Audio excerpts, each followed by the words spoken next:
Hi everybody, Joshua here with the Heavy Piano YouTube channel. Today's piano tutorial video will be a tutorial for Radiohead's Lucky.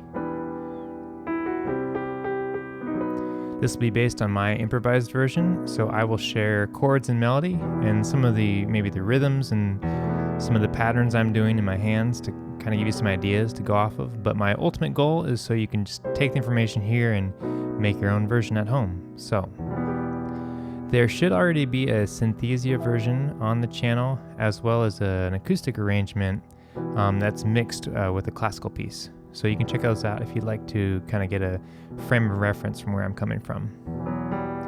But let's get right into it. Let's see here. It starts right out in E minor to A minor, G major, then B minor 7, back to E minor. Some of these stretches in my left hand are really big, so you wouldn't have to do that, or you could just play a simpler triad, right? And then we're going to C major, G, B minor 7, E minor again.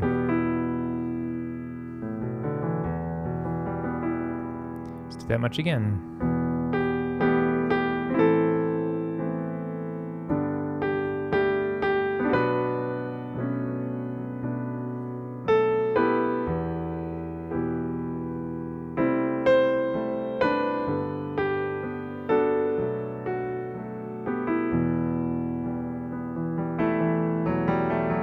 So you've noticed I've started to add a few other notes in there.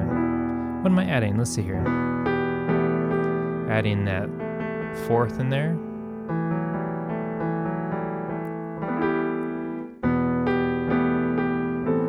Adding a ninth in there, or a second, however you want to think of it. Adding a seventh, so it's an A minor 7. You can add that F sharp to be like a crush. It's like a 9 sound.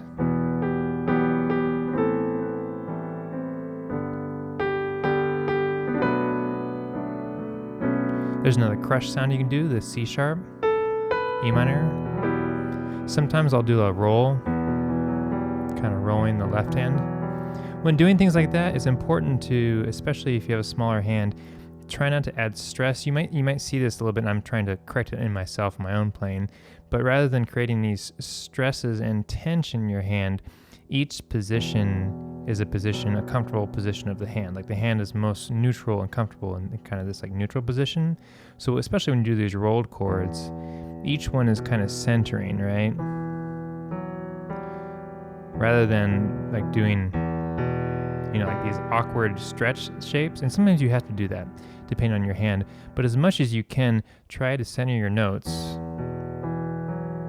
so your hand is more neutral. Just something to think about. It's something I'm having to think about even after playing for years and years. So let's see here. Going into chorus to A major, E minor.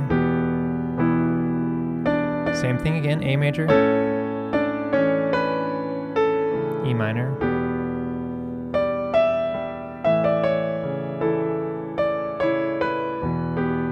E minor again, and then our little turnaround, it's like a C to B7. So, verse and chorus, kind of those two chord progressions, those groups, and then you have like an E minor part again.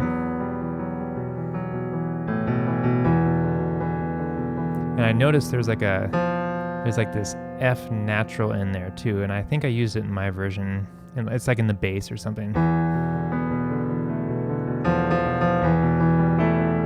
Really clashy. Up to you if you want to throw it in or not. So I'll play the next verse, and I'll talk a little bit less, and I'll try to play slowly. Sometimes I do get carried away and I start playing, but my point is to like show you the notes.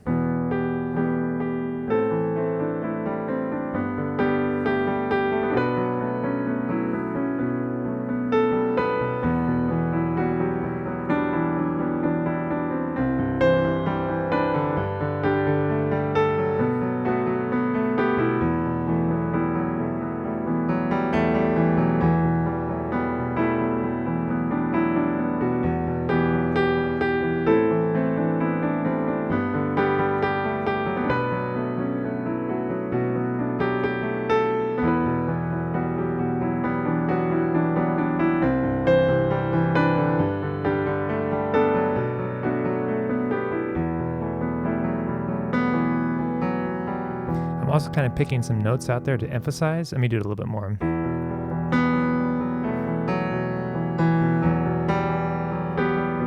It's a technique you can use if you like. Let's see, we have a chorus again. I'm going to kind of stretch out my sound here by going lower.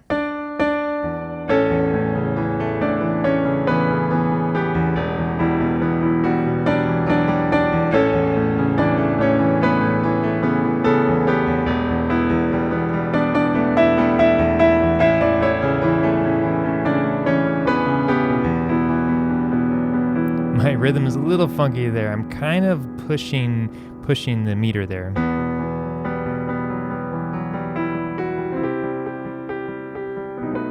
So we come out of that second chorus, and then we kind of have, just like a instrumental, right? And then we have this.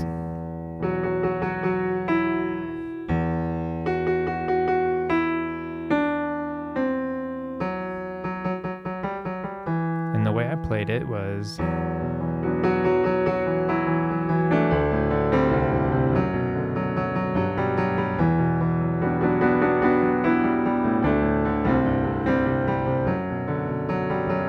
If you want to kind of think of it as like we have F sharp over E, right? And then like a D5, C5, maybe a D over F sharp, or a B minor 7.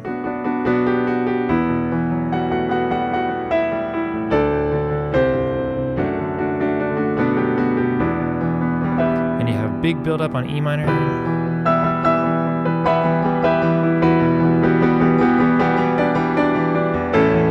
And then it's basically like a big instrumental over the chords for the chorus. Let me come into that.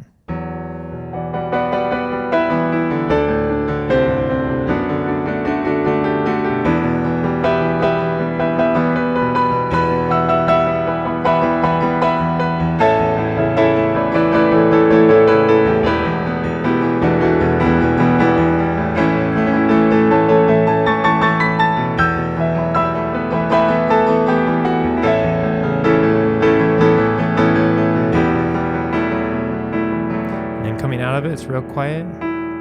It will turn around on C to B7. And then in the most recent version I did with the Synthesia at the keyboard, I played around with that C and B7 a bit before I finally ended the song. In that big build-up, I want to talk about this a little bit. So it's E minor, A major, right? Or A major, E minor, however you want to think of it, whatever chord comes first. But I'm using A minor, obviously lots of big chords, octaves, things like that. But my scales, let's see here.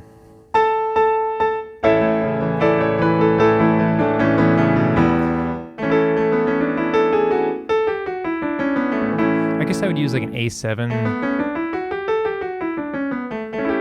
kind of scale instead of doing a G sharp in there, because we're going to the E minor. And the E minor scale would be like is that E natural minor, or it's just with the one sharp. So what I would do to differentiate between using notes between the E minor and the A major, if you're going to improvise, the A major will have that C sharp in there, and the E minor will not, if you want to think of it like that. Let's see what that sounds like.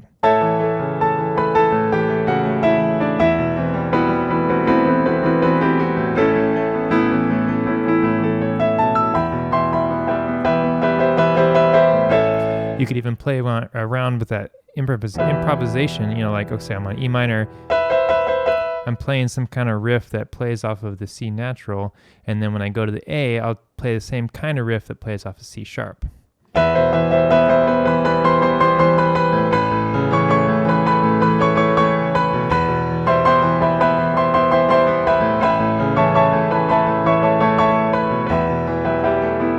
So you're like telling yourself or whoever's listening, like, hey, I know the difference between these two, and I'm gonna emphasize it. If you want, just an idea. Maybe it's too cheesy for you. I don't know.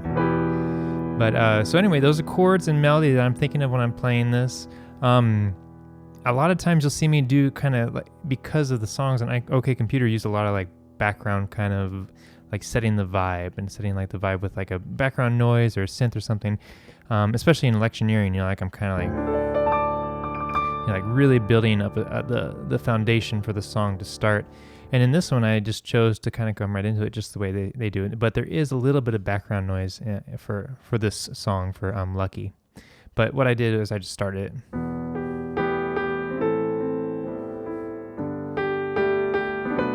But kind of thinking about, that main melody is really being pulled out of those chords. And then almost doing like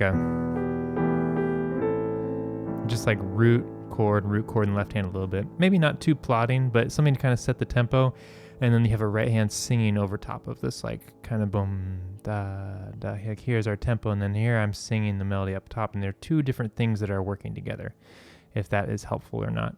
Let's see. Definitely making the chorus different because, we have that really strong 5/7. Coming out of that, like when I say different, I mean like coming out of that, it has a different vibe.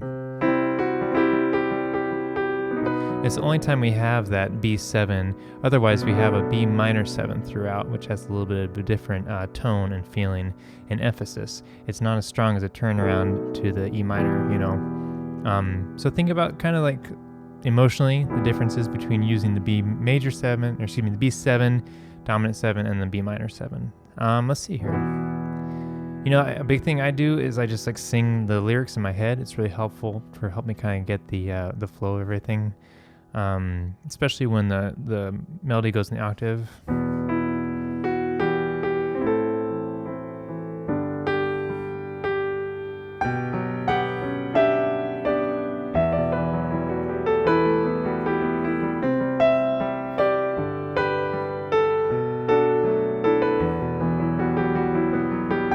Think about bum ba, like that octave jump, like, and especially the way Tom sings it. But yeah, that's everything that I was thinking about when I recorded my version.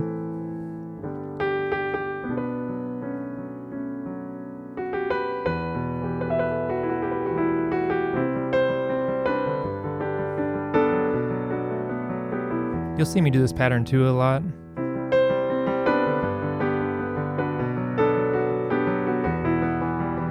I'm kind of like alternating to create like a bump, kind of, again, I'm like thinking about pulse and energy when I'm playing rather than just playing block chords. But yeah, if you have any questions, leave them below. I hope this is helpful. More people playing Radiohead on the piano is always a good thing. A big thank you to my patrons on Patreon for supporting the channel. And yeah, everyone, thank you for watching. I will catch you next time.